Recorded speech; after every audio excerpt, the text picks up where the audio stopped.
ఇదేంటో తెలుసా గైస్, ఎప్పుడైనా చూసారా? చూడ్డానికి ఇట్లా బర్డ్స్ నెస్ట్ లాగా ఉందని చెప్పి బర్డ్స్ నెస్ట్ ప్లాంట్ అని పెట్టిన. But if you know the real name please comment it down guys.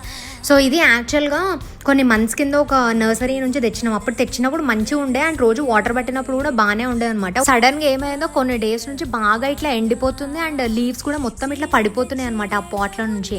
ఇంకా చూద్దాము వేరే పాట్కి షిఫ్ట్ చేసి అని చెప్పేసి ఒక పెద్ద టబ్ తీసుకొని అందులో వర్మి compost, cocopeat, red soil 3 mix చేసి మంచిగా ప్రిపేర్ చేసి ఇది యాజ్ ఇట్ ఈజ్ ఇట్లా లేపితే బర్డ్స్ నెస్ట్ లెక్కనే వచ్చింది. అది తీసి ఆ సాయిల్లో పెట్టినాం అనమాట. యాక్చువల్గా దీన్ని ఆక్వాటిక్ ప్లాంట్ లాగా కూడా యూజ్ చేస్తారంట గైస్. ఎందుకంటే నేను మొన్న ఆక్వేరియం షాప్కి వెళ్ళినప్పుడు ఆక్వేరియంలో ఉన్నాయి ఈ ప్లాంట్స్. ఇదేంది ఎక్కడో చూసినట్టుంది అని అనుకొని మా ఇంట్లో ఉంది కదా ఇది ఆక్వేరియంలో పెట్టిరని చెప్పి ఆయన అడిగితే ఆక్వేరియంలో కూడా పెట్టొచ్చు అని చెప్పారు.